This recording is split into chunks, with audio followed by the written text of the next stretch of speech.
Esto es El Próximo Invitado, con Librada Torrero.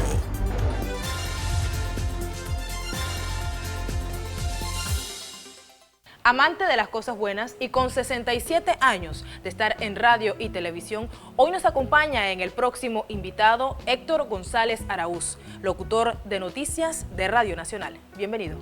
Gracias, Librada. Encantado de estar aquí contigo. Bienvenido, don Héctor. Cuéntenos algo. ¿Quién es Héctor González Araúz? Héctor González Araúz es un cristiano, amante de las cosas buenas, muy cariñoso, le gusta compartir y le gusta la superación. ¿Cómo fue esa niñez, esa infancia, sobre todo esa época de escuela, no había tiempo para jugar? Ay, Dios mío. Yo no tuve infancia, no me pesa, hago la salvedad. Mi papá era un hombre de mucho trabajo, muy formal en su manera de ser. Y me dijo una vez, hijo, en esta casa, el libro en una mano y el machete en la otra. Esa va a ser su función aquí hasta que usted crezca. Cuando usted crezca, entonces usted dispone. Pero yo le voy a enseñar a usted cómo se gana la vida del hombre honradamente. Y eso me sirvió y eso se lo traspasé a mis hijos. Hay una anécdota curiosa. Cuando me manda a la escuela, me dice, yo quiero que usted me ocupe siempre el primer puesto. Llegué a la escuela, hermano, y cuando salí corriendo, me senté en la primera silla. Entonces, cuando llego, le digo, papá, yo tengo el primer puesto. Y dice, no, mijo, el primer puesto es el alumno número 1. Pero se lo cumplí también. Y te voy a decir, en verdad no tuve infancia, yo no sabía lo que era un juguete, nada de esas cosas. Siempre estábamos trabajando, siempre tratando. Eso sí, yo le decía a él que a mí me gustaba mucho leer. En libros sí me invertía para que yo me superara. Y yo le dije a él que yo quería ser doctor, yo quería ser cardiólogo. Pero en esa época eso era una utopía porque el hombre que del campo, tú sabes, tiene que trabajar para subsistir y donde nosotros vivíamos, en Santa Marta, distrito de Bugaba, en Chiriquí, en esa época mía, la carretera solamente llegaba hasta Concepción. Había tren para viajar de David a Puerto Armuelles, tren para viajar de David a Boquete y tren para viajar de David a Potrerillo abajo y Potrerillo arriba, donde había unos ingenios azucareros. Así que imagínate. Esa infancia, sobre todo, que lo marcó a usted y que sin duda alguna fue superación. ¿Quién fue para usted Merardo Villarreal? Sí, mira, cuando, hay que decirlo, mi mamá y mi papá se separaron, motivos que ellos sabrán. Yo era un niño recién nacido, mi mamá se fue a vivir a casa de mi abuelo, en Rovira, Pedro Antonio Araúz, era un émulo de Belisario Porras, así blanquito en canas, los bigotes blanquitos. Y te cuento algo curioso de este señor nunca usó un cepillo de dientes y murió 112 años y no tenía una carie en sus dientes. En el patio de su casa habían 3 matas de hierba de limón. Arrancaba la mata, la pelaba bien, la machacaba y ese era su cepillo de dientes. Pedro Antonio Araúz era capataz de una cuadrilla de cortadores de caña, porque en Rovira, que es la comunidad donde él vivía, en Rovira había un ingenio, se llamaba el Ingenio La Estrella de Rovira.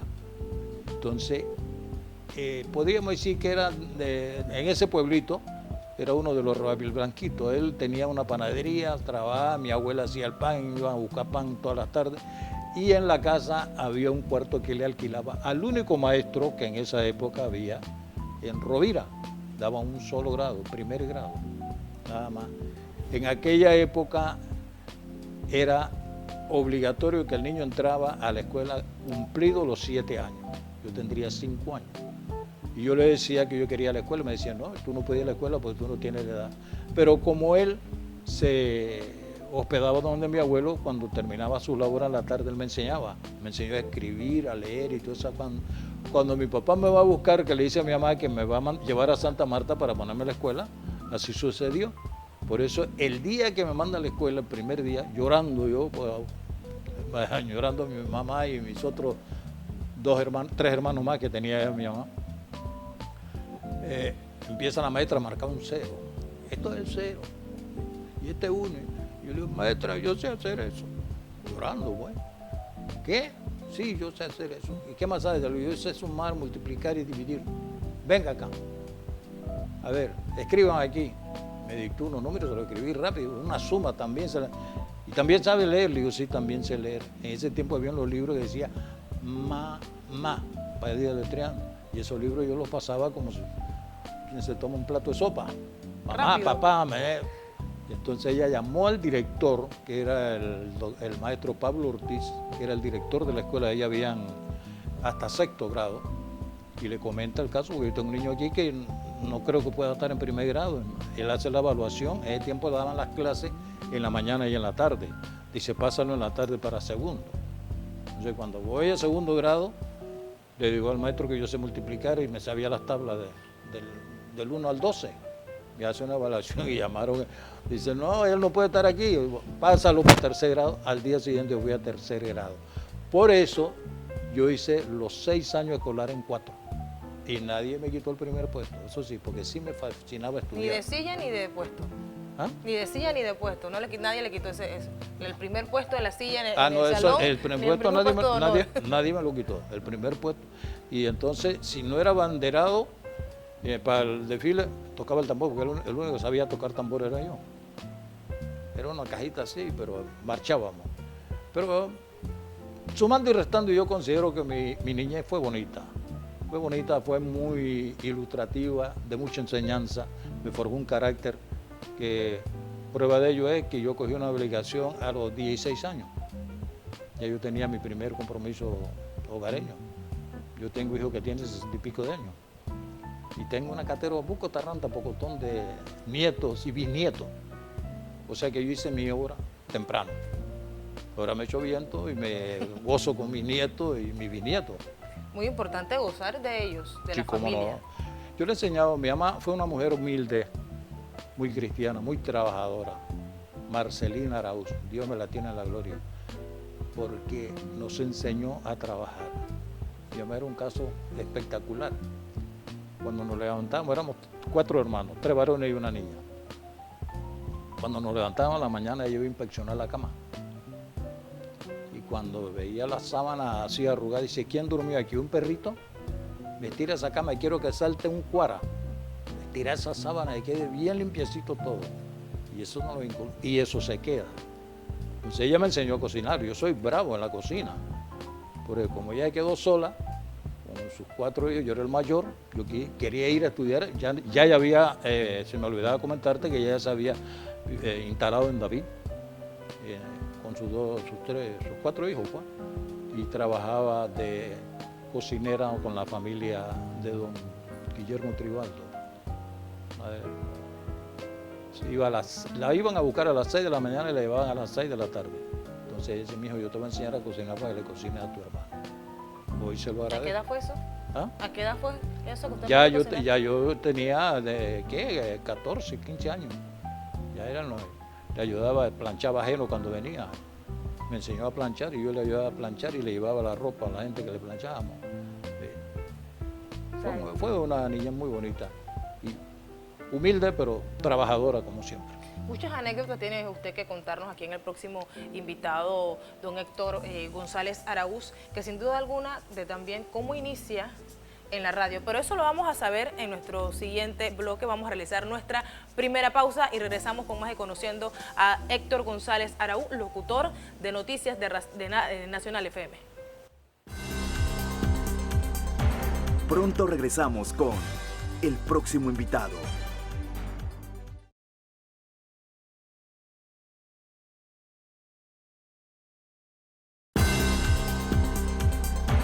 Estamos de vuelta con el próximo invitado. De regreso con más del próximo invitado, hoy estamos con don Héctor González Araúz. Él es locutor de Radio Nacional, tiene 67 años de experiencia de estar en radio y televisión. ¿Cómo inicia don Héctor la radio? Para contestarte esa pregunta tengo que indicarte primero que a los 12 años de edad mi mamá habla con uno de sus clientes que era sastre y le dice, porque yo le dije que yo no podía estudiar porque me mandaban a mejor mis hermanos, al Félix Olivares, que ella también es escuela secundaria. Y entonces habla con el maestro Santos Mesa tenía una sastrería en David, La Concordia, de Manuel Rivera, en David, calle Cuarta. Habla con él para que me enseñara la sastrería, porque ella no quería irse, yo no quiero que mi hijo se quede por ahí como yo, ignorante.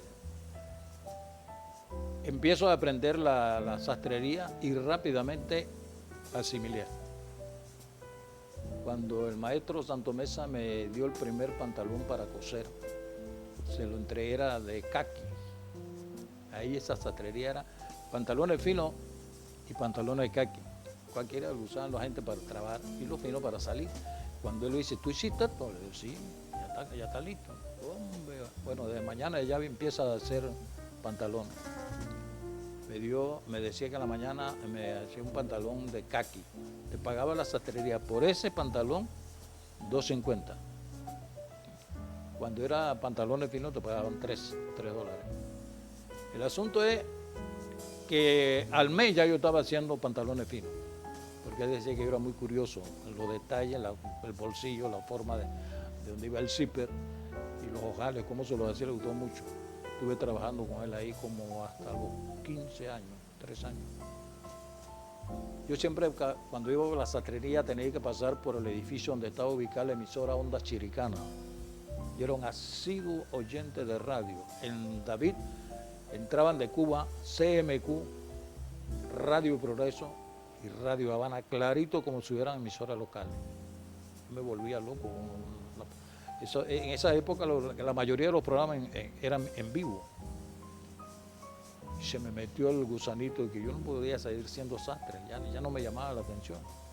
Entonces un día pasé por Onda Chiricana y subí, estaba en una casa de madera, ahí en calle Cuarta, exactamente frente a donde estaba el Teatro Alcázar, y hablo con el dueño, el señor Elizardo Calvo. Le digo, oye señor, yo quiero ser locutor.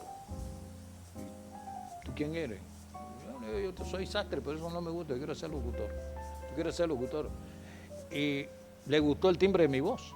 Y hasta tiene buen timbre de voz. Bueno, pero para ser locutor tiene que primero trapearme, todas esas emisoras tenían radioteatro. En aquella época había muchos programas en vivo, pero afortunadamente el piso era de madera. Me dio un cubo y un trapeador y yo pasaba el trapo de allá para acá, 2 pasadas y la madera absorbía el agua. El asunto es que me enseñó a utilizar una grabadora. Le decían grabadora de alambre, porque en vez de la cinta magnetofónica, usaba como una especie de cuerda de guitarra. Le llamaban por eso grabadora de alambre. Me dio la libreta de cuña que usaba en el locutor y empecé a grabar. Y a grabar. A la semana le digo, oye, señor Calvo, ¿por qué no me viene a escuchar? ¿Y tú quién eres? Y yo soy un muchacho que le dije que quiero ser locutor. Ah, ¿verdad? Vamos a ver. Entonces, él mismo puso a reproducir la grabadora. Oye, a mí no me cojas de tonto. ¿Ese eres tú? Y yo, sí, señor, ese soy yo.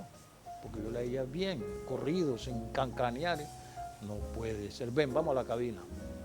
Entramos a la cabina, hasta el cambio de las 11 de la mañana. Y le hice el cambio en un control, llamó a la esposa, doña Abigail, y llamó a un chicano, que después fue como mi hermano, que murió, lo asesinaron vilmente, desgraciadamente, hace como 3, 4 años. Entonces, lo puso a que me escucharan. Cuando dice, no, ¿qué va? Tú eres locutor de Onda Chiricana, ¿cuándo puede venir? ¿Cuándo puede empezar? Fue la primera experiencia. Cuando usted quiera. Yo voy a cumplir 16 años apenas. Cuando usted quiere, bueno, mañana a las 8 de la mañana. Oiga, le digo que yo salí de esa emisora corriendo para mi casa. Le digo, mami, mañana puede escuchar a tu hijo por la emisora. Mi amor, pero usted cómo va a hacer eso, usted no tiene educación. Va a ser locutor, usted va a hablar sí, yo voy a hablar por radio, y ya me hicieron la prueba. Ay, Dios mío, mi hijo, que Dios me lo ampare. Bueno, pero si eso es lo que usted quiere, así será. Efectivamente, el día siguiente a las 8, yo creo que a las 7 de la mañana yo estaba en la emisora. ¿Levantó a todo el mundo en la emisora entonces? ¿Ah? ¿Los levantó a todos? Sí, cómo no. La emoción. Y entonces a las 7, a las 8 arrancamos. Y ahí empecé por Onda Chiricana. Había un locutor peruano y había un salvadoreño también que trabajaban con ellos, Raúl López del Valle, Tino Mar, un locutor peruano, una voz preciosa, y el mismo Monchicano, que también era era locutor. Ese era contemporáneo mío. Monchicano estaba estudiando todavía en el Félix Olivares. Empezaron a darme los datos. ¿Cómo debía leer? Me dice Tinomar, te voy a enseñar a usar el diafragma. Se encariñaron conmigo. A Dios gracias, pues yo tenía carisma, le caía bien a la gente. Y empezamos. Le gustaba que yo era muy seguro leyendo. Pero hay un detalle que se me había olvidado decirte. Cuando estaba con mi papá, él compraba La Estrella y me ponía a que le leyera las noticias de La Estrella. Así que yo imagino que ese ejercicio sirvió para fortalecer mi voz, mi timbre de voz. Y por esa razón eso influenció mucho. Y entonces era seguro leyendo. Así fue, empecé a inventar programas, me ponía a oír las emisoras de Radio Progreso. En ese tiempo, Radio Morón de Cuba anunciaba que daban clases por correspondencia. Yo me escribí, me contestaron, Radio Morón de Cuba. Y en México también, XEW de México, también daban clases por correspondencia de locución y todo eso lo agarré. Y lo fui asimilando rápidamente. ¿Y qué te digo? En ese tiempo te daban 2 años de práctica. El ministerio era en estricto con la licencia de locutor. La emisora tuvo que reportar acá al Ministerio de Gobierno, que era el que administraba a través de los medios de comunicación, que tenía un aprendiz. A los 2 años de práctica tenía que venir a Panamá a pasar el examen para la licencia. A los 2 años vine y efectivamente me dieron mi licencia, pero hay un detalle curioso. Cuando éramos como 8 interioranos que habíamos venido, precisamente en Radio Miramar, que estaba por aquí cerca, por Vía España, ahí hacían los exámenes. Éramos como 8 muchachos del interior. Pasaron todos los exámenes y me toca a mí. Pasé soplado.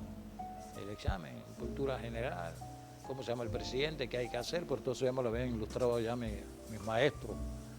Y yo me la sabía de todas, pues. Y entonces cuando me dice, perfectamente, está muy bien, te van a dar tu licencia, vaya para que a la secretaria le dé los datos. ¿Cómo se llama usted? Héctor González, ¿dónde vive? En David Chiriquí. Ah, ¿qué edad tiene? 18 años. ¿Cómo? 18 años. Ah, no. Tiene que esperar 3 años. En ese tiempo la mayoría de edad era los 21. Y un menor de edad no podía hacer uso de un micrófono. Entonces, los integrantes de la Junta Examinadora, Tommy Cupas y el Fat Fernández, estaban presentes. Y entonces le dicen al director de radio, que era una lástima, que uno de los que más seguro en el examen había sido yo, que qué podíamos hacer para que me dieran mi licencia. Y dice, bueno, ¿usted tiene alguna persona con usted aquí mayor de edad? Le digo, mi papá está afuera, él me acompaña. Dígale qué pasa. Y le explican. Usted se hace responsable para darle la licencia. Sí, cómo no. Yo, así pude sacar mi licencia antes de la edad. A los 18 años. Regresé a Chiriquí. Habían 2 emisoras, Onda Chiricana y Voz del Barú, pero la Voz del Barú era lo máximo, porque era de gente de plata. El difunto Calvo y doña Villa era gente humilde, luchadora, que tenían su emisora, él era técnico, él mismo armó su transmisor y los sueldos eran bajos, 25 dólares mensual ganaba yo con Onda Chiricana. Pero yo impacté en Onda Chiricana, que le robé sintonía, entonces Rubén Darío Zamudio, de la Voz del Barú, me llama. Dice, oye muchacho, ¿tú quieres venir a trabajar conmigo? Te voy a pagar $100. De 25 a 100. Le digo, pero yo, es bastante. Sí, pero yo sentía una lástima. Entonces le digo, oye, señor Calvo, fíjese, no sea tan pendejo, perdón la palabra. Vaya, que usted viene por plata, usted tiene futuro, no se preocupe. Eso sí, no se olvide que su barco escuela fue Onda Chiricana. Digo, se lo juro que así será. Bueno, y así fue, me fui para la Voz del Barú. Allá me encontré con Ramón Guerra, periodista, tenía un noticiero ahí en la Voz del Barú, y con Juan B. San Martín. Cuando Juan B. San Martín me oye leyendo, él era capitán de puerto en Puerto Armuelle, pero él tenía un noticiero a las 12 del día. Llamaba Suceso de Comentario y me llamó. Héctor, quiero que me leas mi noticiero. Yo te mando el editorial todos los días. Me gusta tu estilo. Tú coge las noticias de la Estrella de Panamá y tira para adelante, nacionales e internacionales. Vamos a hacer una pausa ahí, don Héctor, y al regresar para que me comente más sobre el tema de cómo entra a la Voz del Barú. Regresamos en breve con más del próximo invitado.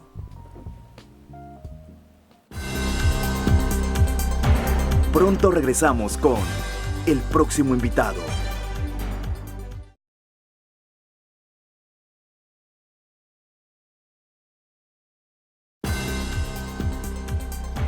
Estamos de vuelta con el próximo invitado. De vuelta con más del próximo invitado. Hoy nos está acompañando Héctor González Araúz, un gran locutor que tiene en Panamá 67 años de experiencia en radio y televisión. Cuéntenos algo. Mencionábamos que estaba ahora en La Voz del Barú. ¿Cómo fue La Voz del Barú? La Voz del Barú, ya yo tenía confianza, porque como ya yo tenía mi licencia, como que me fui creciendo. Y ya te digo, oyendo las emisoras de Cuba, yo empecé a inventar. Digo, no, aquí hay que hacer algo. Le dije al señor Zamudio, oiga, yo quiero hacer unos programas. ¿Y qué te gustaría hacer? Le digo, vamos a meter la novela de la semana, la novela romántica. ¿Y quién va a hacer eso? Digo, aquí tienen 3 mujeres operadoras. Y los locutores aquí los enseñamos. ¿Y tú sabes de eso? Digo, yo creo que yo aprendo. Entonces, en ese tiempo salió una revista cubana que se llamaba Bohemia. Y ahí escribía una novela Corintellado. Era una novela romántica corta de 5 capítulos. Yo me la ingenié y empecé a coger la máquina con 2 deditos, a adaptarla. Donde había un corte musical, ¿no? El propio, el texto total era de ella, pero yo se la dividía para meter el corte musical y eso fue tremendo éxito.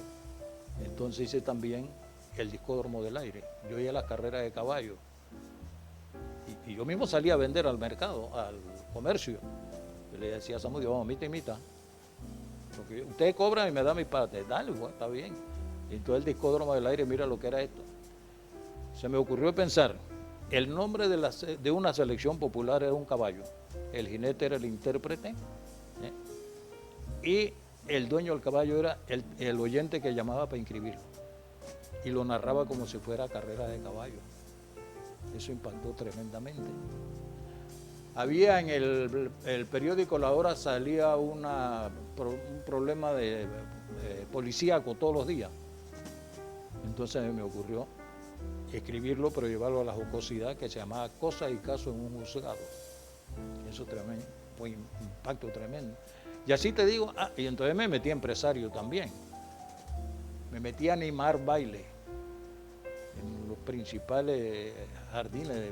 En esa época era fiesta casi todo el año. Un hombre de muchas facetas entonces. ¿Cómo no? Mira, yo en radio aprendí a narrar béisbol, boxeo, baloncesto. El fútbol no lo narro porque en esa época el fútbol no tenía fuerza aquí. Esos eran los 3 deportes que imperaban. Y cuando vine, ya yo me ofrecía en todo eso. Me afiancé como director y actor de la novelita que hacíamos allá. ¿Cómo entra a la televisión?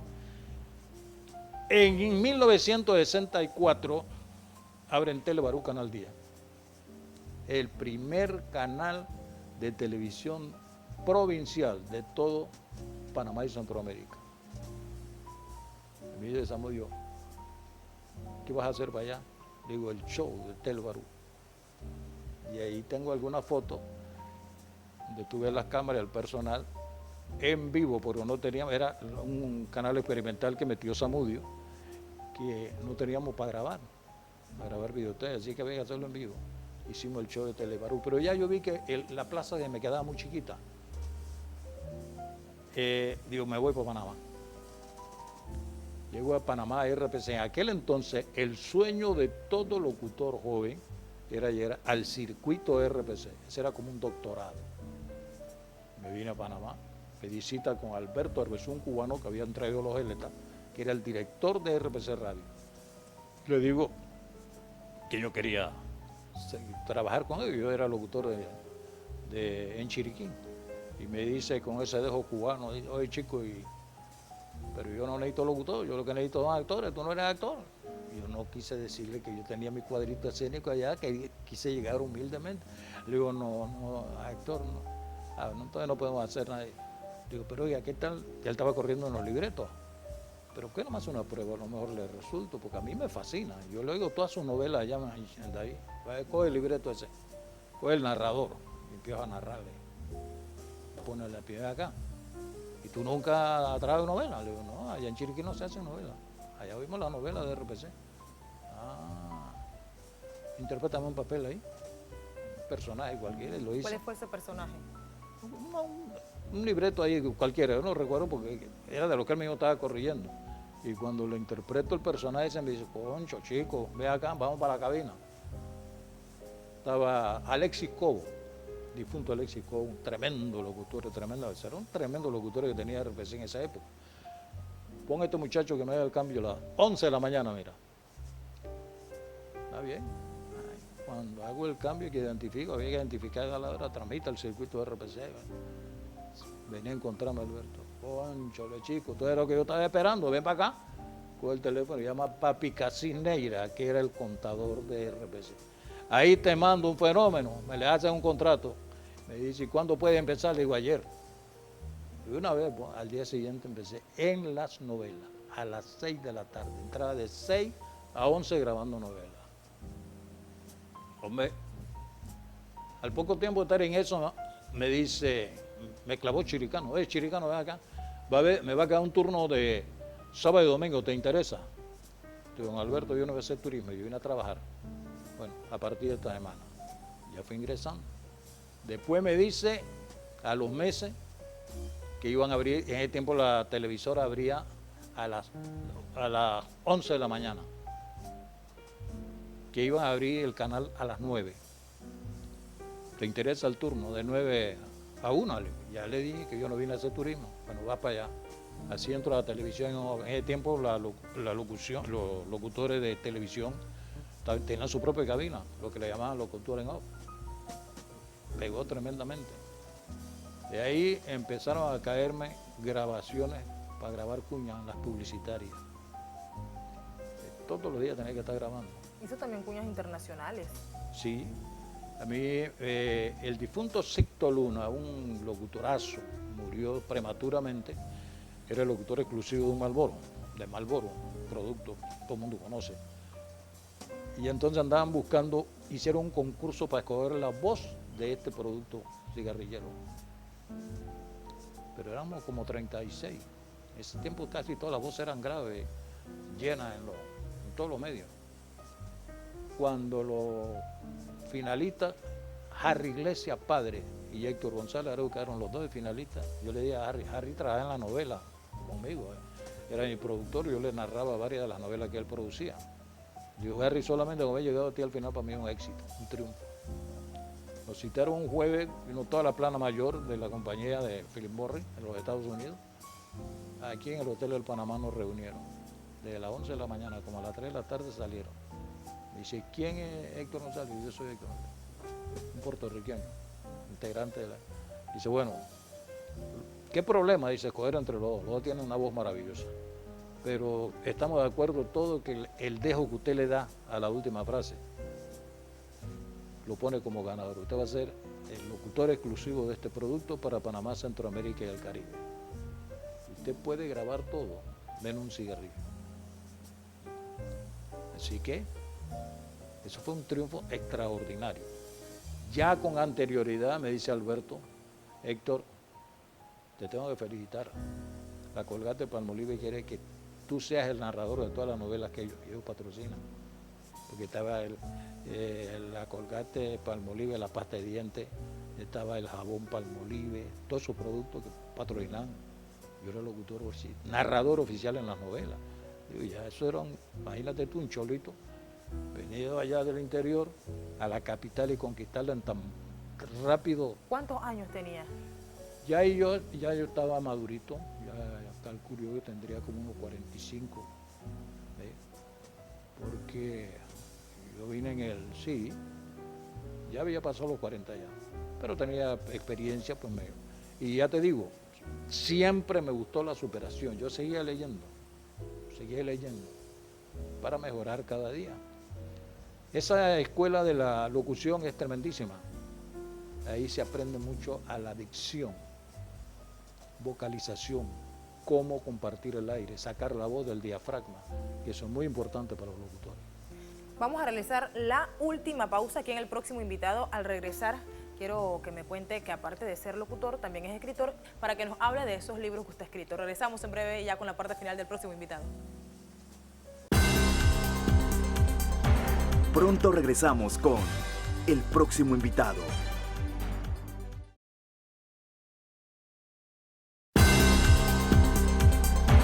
Estamos de vuelta con el próximo invitado. De vuelta con la parte final del próximo invitado. Hoy nos acompañó Héctor González Araúz. Mencionábamos que tiene 2 libros y de ser locutor pasa a ser escritor también. Sí, siempre me gustó escribir. Mira, la prueba de ello, a esta cámara, esta fue mi primera producción literaria, una revista conmemorativa al Día del Locutor. Se llama, le puse, eso fue en 1970, Gente de Radio. Ahí está la historia de todas las emisoras. En el tiempo todavía estaba en Chiriquí, la historia de todas las emisoras chiricanas.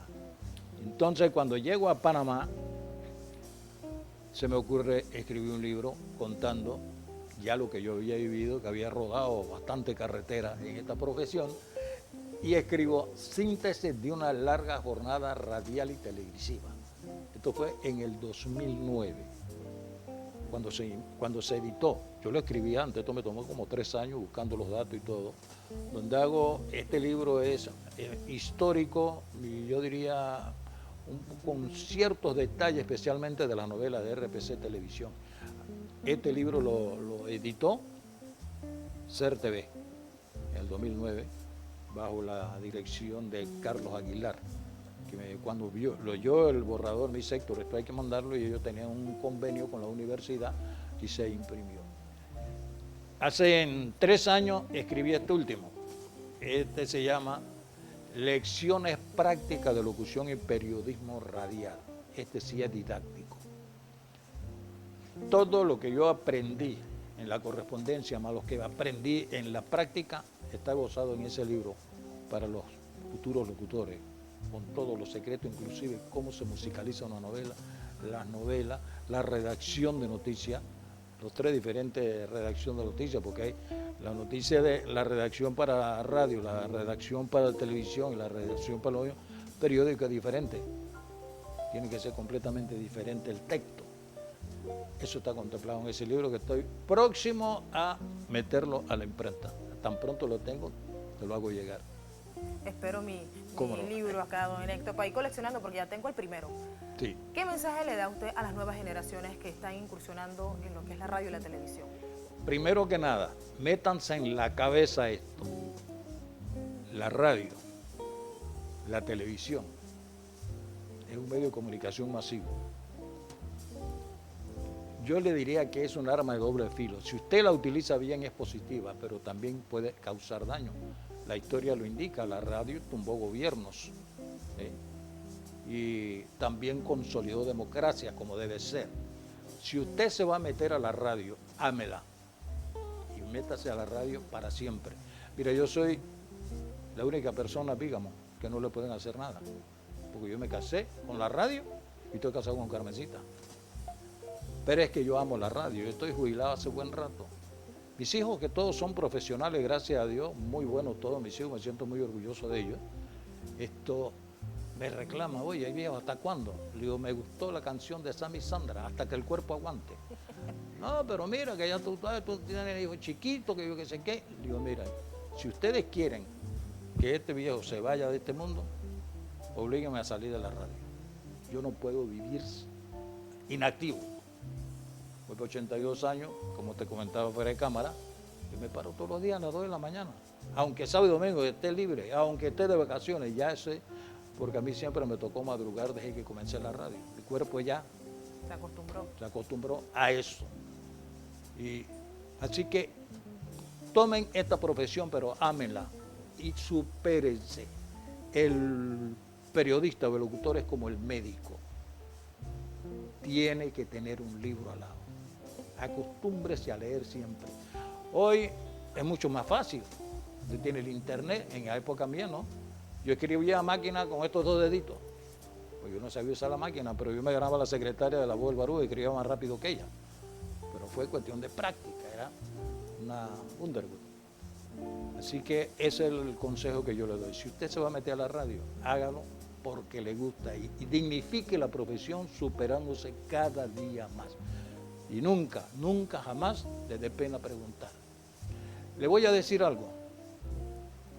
Hace muchos años, una persona me preguntó a mí, don Héctor, perdón, estaba redactando una noticia, perdone usted, ayer se escribe con H, se me olvidó, le digo, sí señorita, escribe con H y con Y de yegua. Eso no se pregunta. Oye, escríbela en la computadora y te la corrige. ¿Ve? Pero es eso, que no, desde que se gradúan no tocan más un libro y eso no puede ser. El locutor y el periodista como el médico tiene que estar al día y eso se logra con un libro en la mano o entrando a internet. Vamos a culminar con una dinámica que le hacemos a todos los invitados aquí en el próximo invitado que se llama El Piensa Rápido. ¿Está preparado? Tiene que hablarme claro. Está bien, vamos para allá. Verde. Esperanza. Libros. Superación. Anécdotas. Ay, triste o alegre. Vocación. Locución. Comida. Sancocho. Baile. Salsa. Familia. Todos mis hijos, mi esposa. Ser TV. La empresa que adoro con todo mi corazón. Radio. Nacional FM. Él Piensa Rápido con Héctor González Araúz. Hoy nos acompañó aquí en el próximo invitado, en donde conocimos su vida, trayectoria, anécdotas, pero se nos escapan algunas y se nos hace corto el programa. Agradecemos al Hotel Rian de Granada por habernos prestado sus instalaciones para grabar este programa hoy conociendo a Héctor González Araúz. Gracias por habernos acompañado. Gracias a ti, Librada, para mí ha sido un honor y espero que me invites nuevamente. Que me gusta el programa. Te felicito, muy original, muy bueno y es importante esto. Gracias. De esta manera llegamos a la parte final. Nos vemos en otra emisión.